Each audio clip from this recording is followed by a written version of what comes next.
जय हिंद, नमस्कार प्यारे साथियों। कैसे हो आप सब लोग? और आशा और उम्मीद करूंगा कि आप सब लोग अच्छे होंगे, मस्त होंगे और जबरदस्त होंगे और आपकी जो पढ़ाई जो है वो एकदम से शानदार वाली चल रही होगी। तो प्यारे साथियों, जैसा कि आप सबको पता होगा कि हम जो है वो अपने लास्ट क्लास में जो संधि का जो 19वां जो पार्ट था, उसमें हमने विसर्ग संधि को हमने कंप्लीट कर लिया था। और विसर्ग संधि का पूरा जो है वो हमने बहुत ही शानदार वाला जो है शानदार सॉल्यूशन हमने कर लिया था। लेकिन आपके जो संधि के जो अपवाद है वो आपके लिए बच जाते हैं। और संधि के अपवाद से पहले एक व्यंजन संधि का एक रूल था जो मैंने नहीं पढ़ाया। शायद उस रूल को मैं वापस से पढ़ा देता हूँ। आप अपनी नोटबुक में क्या कर लेना साथियों, आप ऐड कर लेना, क्योंकि वो रूल जो है वो आपके लिए इम्पोर्टेंट रूप से परीक्षाओं में पूछा जाता है। तो उस रूल को भी आपको पढ़ लेना चाहिए। ये बात आप सबको अच्छी तरीके से याद रख लेनी है, ठीक है? जैसा कि आप सबको पता होगा कि हम लास्ट क्लास में जो आपके लिए विसर्ग संधि जो है उसके पूरे के पूरे जो रूल पढ़ चुके थे। अब आ जाओ सर।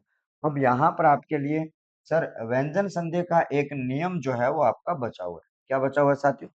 यानी कि व्यंजन संधि जो आपकी होती है उस व्यंजन संधि का एक नियम जो है वो आपका बचा हुआ है। ठीक है साथियों, आप सबको मैंने यहाँ पे कहा सर व्यंजन संधि की अगर बात करी जाए तो आपके लिए एक रूल बचा हुआ है। आप सबको सबसे पहले तो उस रूल से मैं परिचित करवा देता हूँ कि वो जो रूल है वो आपका कौन सा हो जाता है, उसकी चर्चा मैं यहाँ पे करने वाला हूँ। तो चलिएगा साथियों, यहाँ पर हम बात करने वाले हैं साथियों व्यंजन संधि। और इसके बाद में अगर बात करी जाए तो आपको याद करना होगा व्यंजन संधि की बात अगर करें तो व्यंजन संधि का एक नियम, व्यंजन संधि का एक नियम जो है उस नियम का नाम भी मैं आपको यहाँ पे बताऊंगा। और व्यंजन संधि का जो नियम है वो आपका कौन सा है, तो आपके लिए उस नियम का जो नाम आपको याद रखना होगा वो नियम कौन सा। तो उस नियम की अगर बात करें तो आप सब लोगों को बहुत अच्छी तरीके से याद रखना साथियों, इसको आगम का रूल कहा जाता है, यानी कि चय आगम का नियम जिसको बोला जाता है। ठीक है साथियों, तो चय आगम का नियम। तो इस नियम का जो नाम आपके लिए आ जाता है सर, जिसका नाम आता है सर चय आगम का नियम। कौन सा नियम आता है साथियों? चय आगम का नियम। यहाँ पर आपका चागम का नियम। ठीक है, चय आगम का नियम जो है वो आपके बीच में यहाँ पे हो जाता है, आपको अच्छी तरीके से याद रखना है। चय आगम का नियम जो है वो आपके बीच में यहाँ पे हो जाता है। ये बात आप सबको बहुत अच्छी तरीके से याद रखनी है।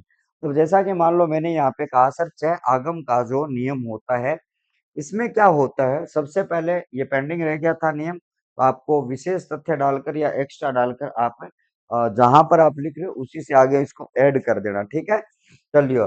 अब जैसा कि मान लो चयागम का नियम क्या होता है सर, इसमें चय वर्ण का आगम होता है, चय हलंत का, ठीक है, आगम होता है, आगमन हो जाता है प्लस के स्थान पर। अब इसमें रूल क्या काम करेगा, आप सबको इस रूल को समझना होगा इस प्रकार से। यहाँ पर इस रूल को आप इस प्रकार से समझोगे कि सर ये आपके लिए क्या आता है कि सर प्रथम शब्द के अंत में और दूसरे शब्द के प्रारंभ में क्या आएगा, तो ये रूल जो आपका काम करेगा। तो इस बात को आप समझोगे। तो आपको मैंने यहाँ पे कहा है सर आपके लिए रूल कब काम करेगा, तो आपको याद करना होगा सर प्रथम शब्द के अंत में कोई सा भी स्वर हो, प्रथम शब्द के अंत में क्या हो सर, कोई सा भी स्वर हो आपका। ठीक है, समझ में आ गई बात? यानी पहला शब्द का जो अंतिम जो होता है वो आपका कोई सा भी स्वर होता है, कंप्लीट। अब जब पहले के अंत में जो स्वर होता है तो आप सबको यहाँ पे याद करना हो, उसके बाद में आपका छह वर्ण होता है। क्या होता है प्यारे बच्चों? आपका छह वर्ण होता है। तब आप संधि करते समय, यानी कि पहले के अंत में कोई स्वर और दूसरे के प्रारंभ में छह वर्ण हो, क्लियर बात तो ये होगी इसके इसमें व्यंजन संधि लगेगी। क्लियर बात तो आपकी हो जाती है कि इसमें क्या लगने वाली है, आपकी व्यंजन संधि जो है वो आपकी यहाँ पे लगने वाली है। इस बात को आप भली प्रकार से जानते हैं। ठीक है साथियों, इसमें लगेगी आपकी व्यंजन संधि, लेकिन आपको जोड़ते टाइम याद करना होगा सर इन दोनों के बीच में चय का आगम होता है, यानी चय हलंत का आगमन हो जाता है। चय हलंत का आगम, इसलिए इसको आगम का विकार कहा जाता है, यानी कि चागम का विकार आ जाता है। चा आगम का विकार आपके बीच में यहाँ पे आ जाता है। ये बात आप सबको याद करनी है। तो जैसा कि मान लो मैंने यहाँ पे कहा कि इस प्रकार से आपका चागम का जो विकार है वो आपके लिए आ जाता है।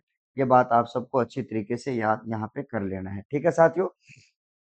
अब जैसे कि मान लो मैंने यहाँ पे कहा कि जब हम यहाँ पे बात करते हैं और आप सबको बहुत अच्छी तरीके से याद करना होगा, सर्वचागम का विकार आपके बीच में आ जाता है और इसका लिखने की आवश्यकता नहीं है। यहाँ से जो चीजें मैंने बताई है कि पहले शब्द के अंत में आपका स्वर और दूसरे शब्द के प्रारंभ में आपका च आ जाए। ठीक है? क्या आ जाए साथियों? छ आ जाए, तो बीच में च का आगम करके आ जाओ।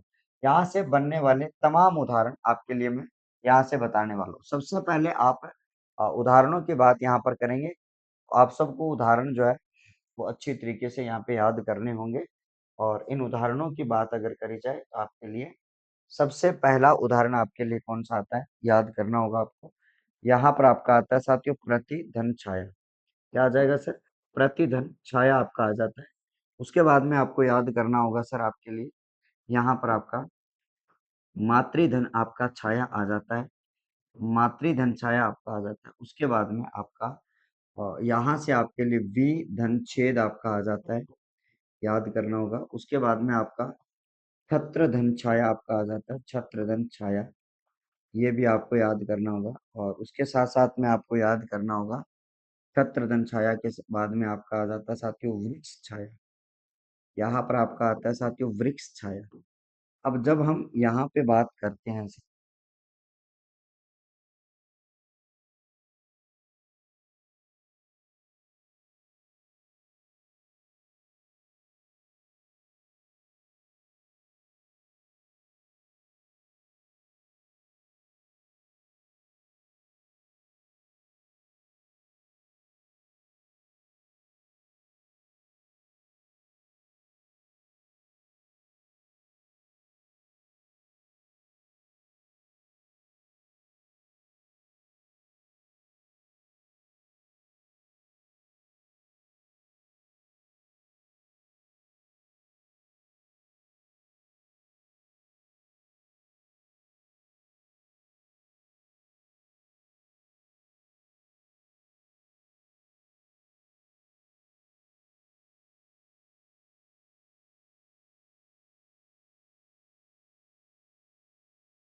आवाज आ रही है अभी?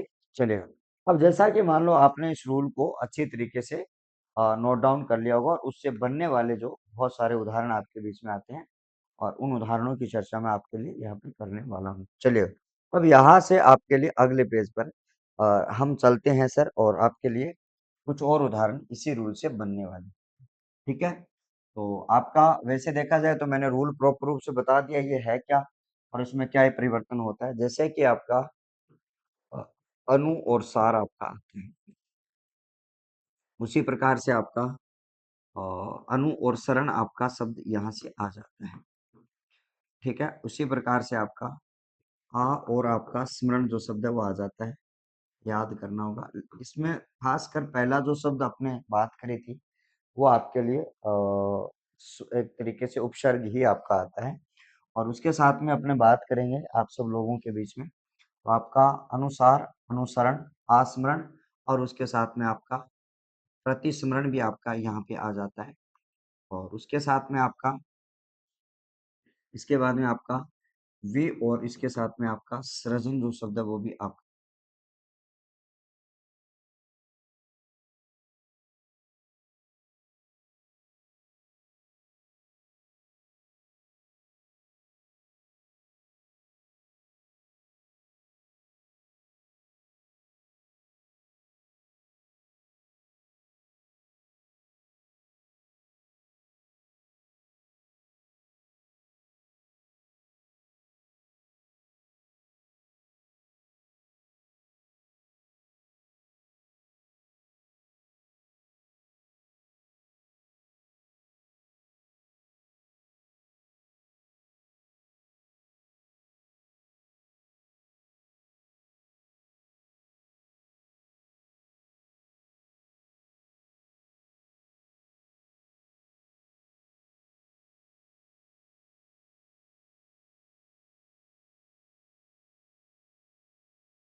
Hello hello hello hello hello.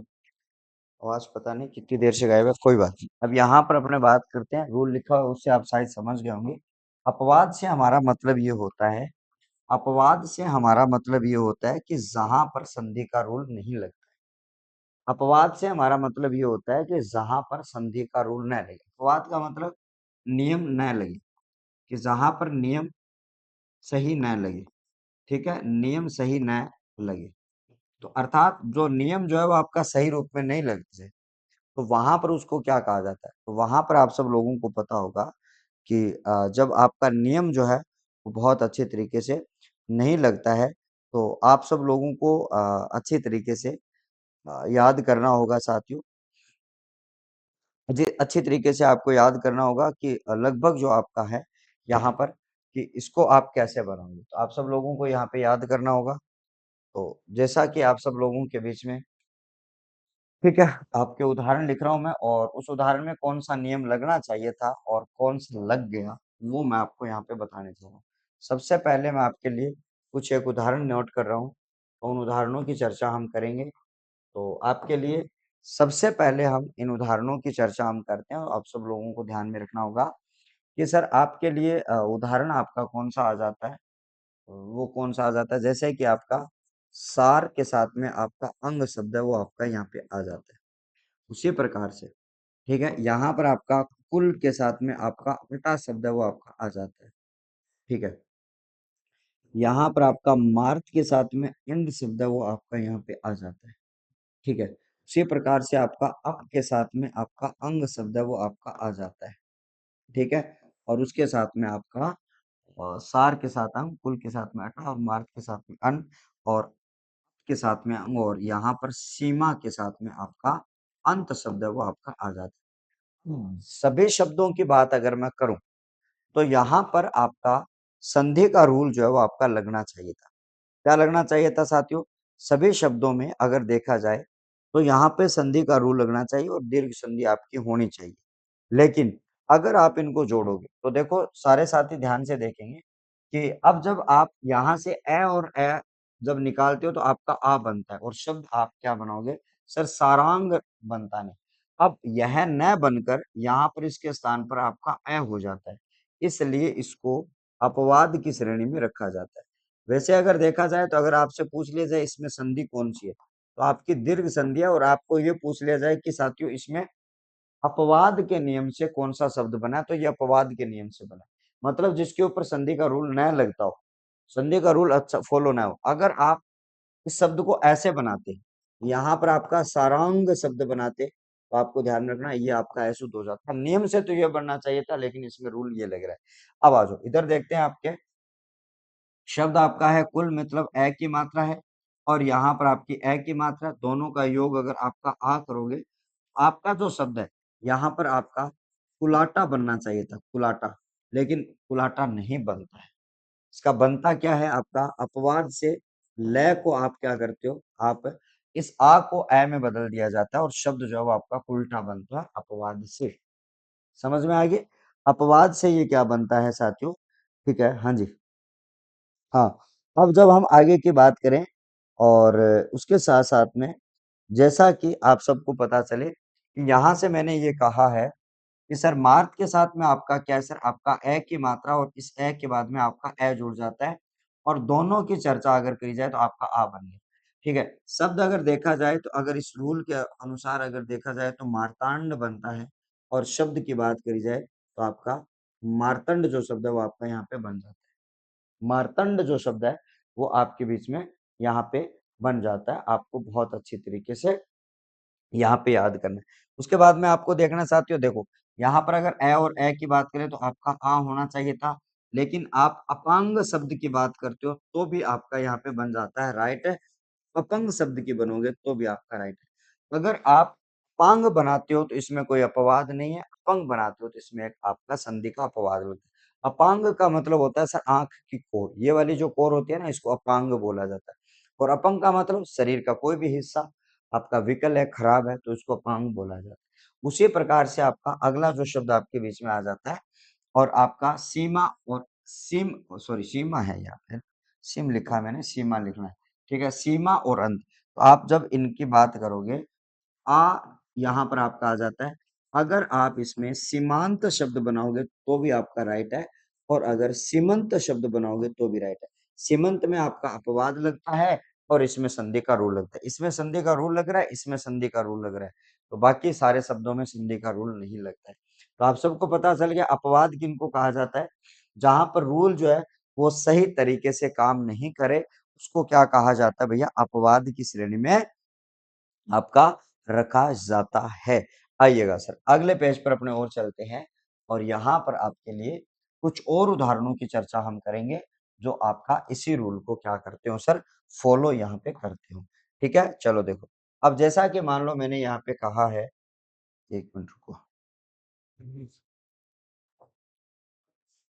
चलो, अब हम आगे बढ़ेंगे और आप सबके लिए और कुछ एक और उदाहरण आपके लिए, यहाँ पर आपके लिए कुछ एक और उदाहरणों की बात करें, तो मतलब दीर्घ स्वर संधि के तो आपके जो मैंने उदाहरण बताए हैं वो आपके लिए मैक्सिमम रहेंगे।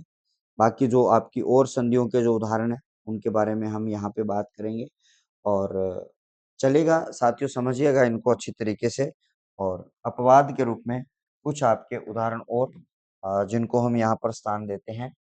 तो आप सबको यहाँ पे याद करना होगा सर। ठीक है, एक उदाहरण आता है आपका प्रधन ऊड सबसे ज्यादा आने वाला उदाहरण।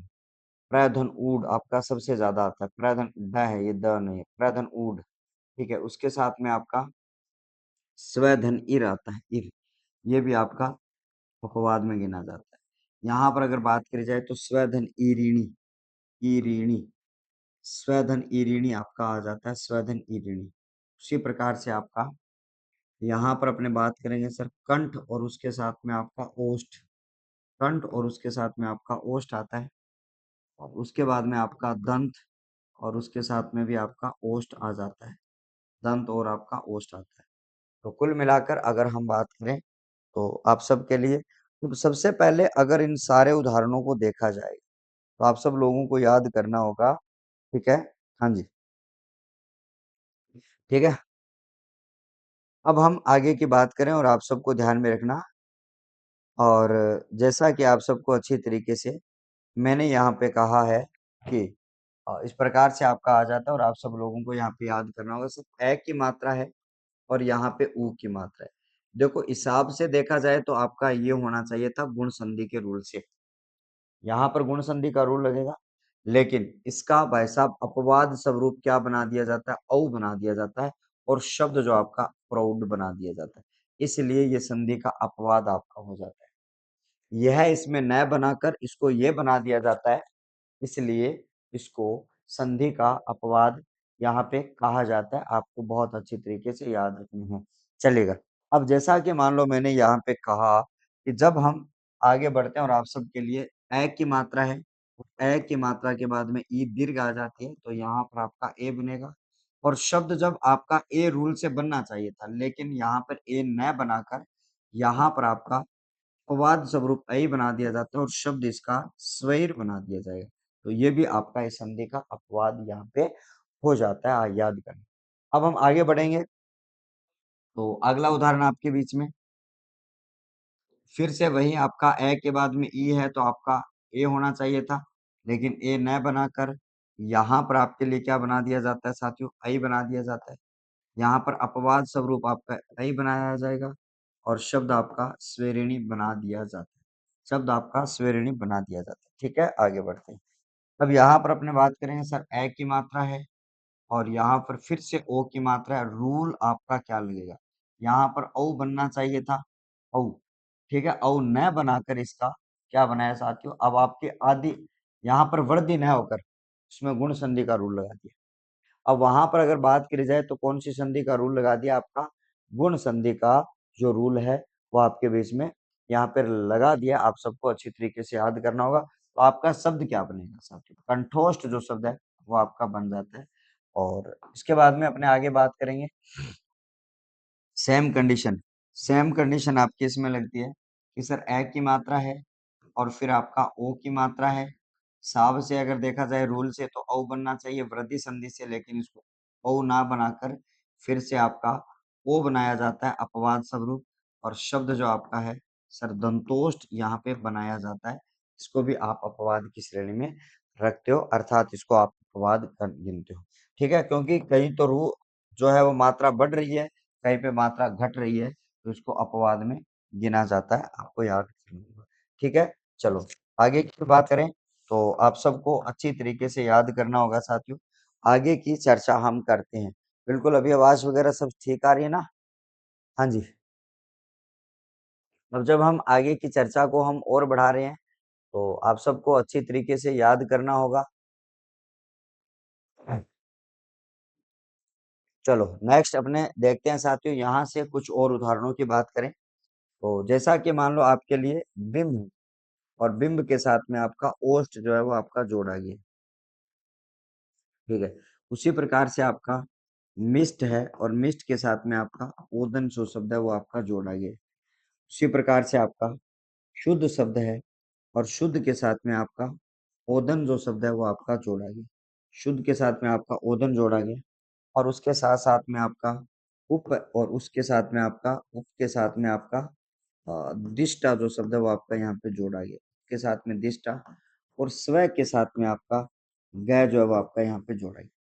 अगर आप इन सारे शब्दों को देखोगे तो आप सबको यहाँ पे पता चलेगा कि जब आप इन सारे शब्दों को अच्छी तरीके से यहाँ पर अगर देखा जाए तो आपको यहाँ से याद करना होगा भैया कि आपको करना क्या है। ठीक है साथियों, तो चलिएगा। हाँ जी।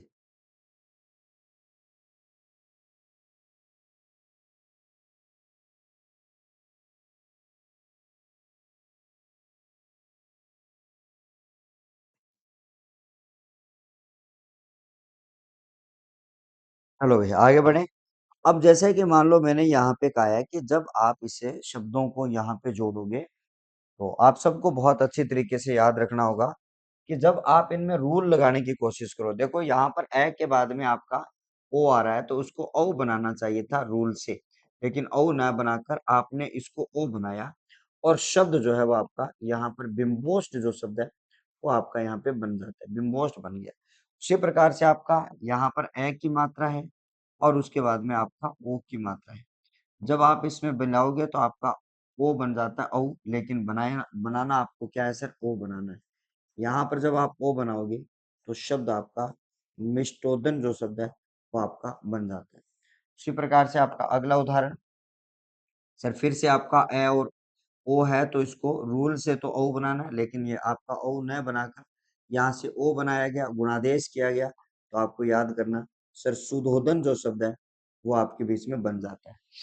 सुधोदन जो शब्द है वो आपका यहाँ पे बन जाता है, आपको याद करनी होगा। ठीक है, चलो आगे बात करें साथियों। देखो ए की मात्रा के बाद में आपका द दिख रहा है तो स्वर संधि होगी, और जब आप सॉरी व्यंजन संधि होगी, लेकिन इसमें अपवाद स्वरूप जो है इनको उपदिष्टा को देष्टा में बदल दिया जाता है और उपदेष्टा यहाँ पे बना दिया जाता है। अब जब हम इसकी बात करेंगे साथियों, ए के बाद में विसर्ग है, जब आपका ए के बाद में विसर्ग और आगे गए नंबर है, हिसाब से देखा जाए तो आपका ओ होना चाहिए था। रूल ये कहता है कि जब ए विसर्ग के बाद में सघोष आता है तो इसका ए विसर्ग को ओ में बदल दिया जाता है, लेकिन यहाँ पे तो भाई साहब विसर्ग को रै में बदलकर शब्द जो है वो आपका स्वर्ग बना दिया गया है। तो ये आपके अपवाद आ जाते हैं। अभी और अपवाद है, चिंता मत करिए। ठीक है, हाँ जी, अभी और अपवाद की बात करेंगे अगले पेज पर। तो जितने भी अपवाद है मैं आपको करवा दूं ताकि भविष्य में जब आप रूल लगाओ तो इनमें कभी भी प्रॉब्लम आपको न हो। तो देखो यहाँ से आपके लिए अगला जो आपका उदाहरण आ जाता है, तो आप सबको अच्छी तरीके से याद करना होगा। जब हम यहाँ पर बात करते हैं साथियों, तो आप सबके लिए बहुत अच्छी तरीके से यहाँ से मैंने ये कहा है कि ये लो आपके लिए, यहाँ पर आपके लिए हो जाती है आपकी अच्छी तरीके से चर्चा। तो देखो, अब जैसा कि मान लो मैंने यहाँ पे कहा कि सर आपका एक प्रय के साथ में आपका ऋण आ जाता है, आपको याद करना होगा। उसके बाद में आपको याद करना होगा साथियों, सुख के साथ में आपका रित आ जाता है। यहाँ पर मैंने कहा साथियों सुख के साथ में आपका रित जो शब्द है वो आपका आ जाता है। उसके बाद में आपका दुख के साथ में आपका रित आ जाता है। ठीक है, आपको याद करना होगा दुख के साथ में आपका रित आ जाता है। और उसी प्रकार से आपका सरह के साथ में आपका कार जो शब्द है वो भी आपका यहाँ पे आ जाता है। अगर आप इन सारे शब्दों को रूल के अनुसार जोड़ोगे, सारे शब्दों को अगर आप रूल के साथ में जोड़ोगे तो आपको यहाँ पे याद करना होगा साथियों। ठीक है, हाँ जी। अब हम बहुत सारे ऐसे शब्द है उनकी अपने आगे और चर्चा करेंगे अगली लाइन में। ठीक है, हाँ, एक शब्द आप देख लेना साथियों बपू, और उसके साथ में आपका मान जो है वो आपका यहाँ पे आ जाता है, आपको याद करना होगा। यहाँ से देखो जब इसमें आप ए के बाद में री आती है तो उसका अर बनता है रूल से गुण संधि में, लेकिन ये अर न बनाकर आपका आर बनाया गया है और शब्द आपका प्राण जो शब्द है वो आपको बन जाता है। प्राण जो शब्द है वो आपका यहाँ पे बन जाता है, आपको अच्छी तरीके से याद करनी है। ठीक है साथियों, यहाँ पर आपको याद करनी है। तब उसके बाद में मैंने ये कहा कि जब सुख के बाद में आपका आता है तो अर न बनाकर, क्योंकि रूल से तो अर बनना चाहिए था, लेकिन यहाँ पर आपका आर बनाया गया है और शब्द जो है वो आपका सुखार्थ जो है वो आपका बन जाता है, सुखार्थ बन जाएगा। ठीक है, उसके बाद में आपका दुख के साथ में वो सेम ही आपका है, अर बनना चाहिए था, लेकिन यहाँ पर आपका आर बनाया गया है, आर बनाया गया है।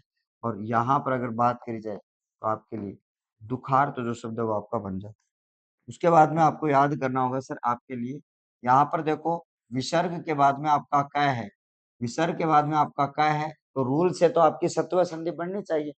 भाई रूल तो ये कह रहा है कि आपको सत्व संधि बनानी है, लेकिन सत्व न बनकर यहाँ पर भाई साहब ओ बना दिया जाता है अविसर्ग का, तो आपको ध्यान में रखना आपका सरोकार शब्द आपका बन जाता है, याद करना।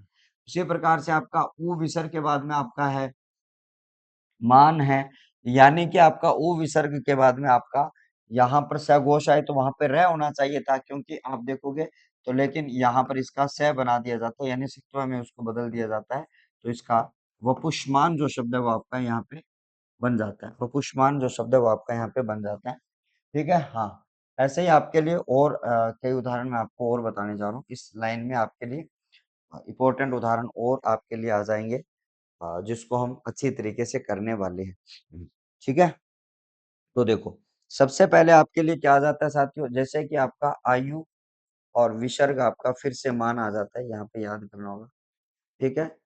और उसके बाद में आपको यहाँ पर आगे वाला उदाहरण आपके लिए सरमनश और उसके साथ में आपका ईश, ठीक है, याद करना होगा।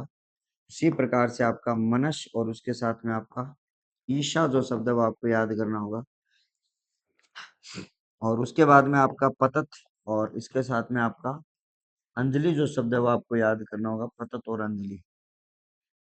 ठीक है, पतत और अंजलि आपको यहाँ पे करना होगा। आपके लिए और भी 2-4 शब्दों को बताऊँ। अब देखो, अगर आप इन सारे शब्दों को पढ़ोगे, तो आप सब लोगों को याद करना होगा कि जब आप इन सारे शब्दों को पढ़ोगे, तो आप क्या करोगे? यहाँ पर अपवाद स्वरूप फिर से यहाँ पर इसका क्या है? स में बदल दिया जाता है और शब्द जो है वो आपका आयुष्मान है, इसको आपका बना दिया जाता है, आपको याद करना होगा। ठीक है, उसी प्रकार से आपका स हलंत के बाद में ई आया है, लेकिन इसको इस स को काट के आपका जो शब्द है वो सीधा मनीष बना दिया जाता है। शब्द क्या बना दिया जाता है साथियों? मनीष बना दिया जाता है। सेम कहानी है, ईसा लगाया हुआ है तो आपका शब्द आपका मनीषा बन जाता है। अगर यहाँ पर ईसी लग जाता है, शब्द जो है वो आपका मनीषी बन जाता है। क्या बन जाता है? मनीषी शब्द है वो आपका बन जाता है। यहाँ पर पतत और अंजलि, एक है को लोप कर दिया जाएगा और एक में जोड़ दिया जाएगा और शब्द आपका पतंजलि बना दिया जाएगा। आपको याद करना होगा। ठीक है, क्या बना दिया जाएगा सर? पतंजलि बना दिया जाएगा। उसी प्रकार से अपने शब्द की बात करते हैं साथियों, तो आपका सम उपसर्ग के बाद में आपका राज शब्द आपका बनता है। तो वैसे तो रूल ये कह रहा था कि मैं के बाद में कोई भी आपका स्वर ना आए, तो वहां पर इसकी विसर्ग आपकी बनती है। लेकिन भाई साहब, यहाँ पर इसमें आपका राज शब्द जुड़ जाता है और शब्द आपका सम्राज यहाँ पर बन जाता है। ठीक है, शायद समझ में आया होगा आपको। तो वैसे समझ में आए या ना आए, आप इनको ऐसे जोड़ोगे और इसमें व्यंजन करनी है, इसमें व्यंजन करनी है, व्यंजन व्यंजन विसर्ग, आपकी गुण संधि, गुण संधि, गुण संधि का अपवाद, विसर्ग संधि, विसर्ग संधि। तो यानी कि जहां पर जो रूल लग रहा है, प्रॉपर रूल ना लगकर कहीं पर मात्राएं कम हो रही है, कहीं पर मात्राएं ज्यादा हो रही है, तो आपको इस बात का बहुत अच्छी तरीके से यहाँ पर याद कर लेना होगा। चलो भाई साहब, अब हम आगे की चर्चा हम करते हैं और 2-3 उदाहरण आपके लिए और आ जाते हैं। जैसे कि यहाँ से आपका एक स्पेशल उदाहरण, जैसा कि मान लो आपके सामने एक उदाहरण आता है साथी उत, और उसके साथ में आपका आ जाता है सर स्थान शब्द है वो आपका आ जाता है। अब जैसा कि जब आप इस उदाहरण को जोड़ोगे, अगर रूल को देखोगे तो यहाँ पर व्यंजन संधि का रूल लगता है। क्या लगता है? आपका व्यंजन संधि का रूल लगता है। और जैसे ही आपको याद करना है सर, यहाँ से जब आप जोड़ोगे तो तय के बाद में जब यहाँ पर आते हो तो आपको सै मिलता है। इसमें क्या होता है, इस सै को काट दिया जाता है और आपका उत धन सीधा ही आपका स्थान को जोड़ दिया जाता है और शब्द आपका उत्थान बन जाता है। तो यहाँ पर आपको याद करना हो, एक तो उत्थान आपका आ जाता है, उसी प्रकार से आपका उत्थित जो शब्द है वो भी आपका यहाँ पे आ जाता है। उत्थित यानी कि उत धन आपका स्थित जो शब्द है। अगर आप सेम कहानी इसमें भी अपनाओगे तो आपको यहाँ पे याद करना हो, से आपका आ गया तो फिर से आपका वही है और उत और थित जो है वो आपका यहाँ पर ध्यान में रखना, और आपका शब्द जो है उत्थित जो शब्द है वो आपका बन जाता है। क्या बनेगा साथियों? आपका उत्थित जो शब्द है वो आपका अच्छी तरीके से यहाँ पे बन जाता है। ये आपका अपवाद स्वरूप यहाँ पे आ जाते हैं। ठीक है साथियों, इसी प्रकार से आपका एक आधा और बचता है तो आप इसको भी देख लेंगे। सरमनश और इसके साथ में आपका ईसी शब्द आता है तो आपको यहाँ पे जोड़ देना होगा और शब्द आपका क्या बनेगा?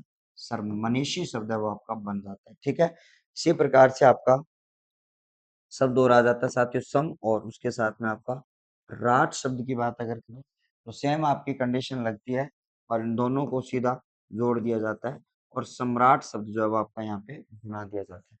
उसी प्रकार से आपका एक शब्द और आ जाता है साथियों, यहाँ से जैसे कि मैंने कहा अभी अभी, जैसे कि हमने आयुष्मान पढ़ा था, उसी प्रकार से आपका आयु धन आपका मति जो शब्द है, मति बुद्धि होती है, लेकिन आपका स्त्रीलिंग की बात करें तो मति बड़ी आ जाती है और यहाँ पर इस विसर्ग का स परिवर्तन हो जाता है तो शब्द आपका आयुष्मति जो है वो बन जाता है। महेशमती नहीं है भैया, आयुष्मति है। ये बात आपको याद करनी। तो यहाँ पर अगर बात करी जाए तो ये सारे के सारे आपके संधि के अपवाद हैं। तो देखो हमने अपवाद की भी चर्चा हमने अच्छी तरीके से कर ली है और रूल की भी चर्चा हमने कर ली है और इसी के साथ में आपका ये वाला जो टॉपिक है वो आपका यहाँ पर समाप्त हो जाता है। ये वाला जो टॉपिक है वो आपका क्या हो जाता है प्यारे बच्चों आपका समाप्त हो जाता है और फिर भी अगर आपको ऐसा लगता है कि फलानी-फलानी चीज़ रहेगी तो आप बिल्कुल एप्लीकेशन के माध्यम से संपर्क कर सकते हो।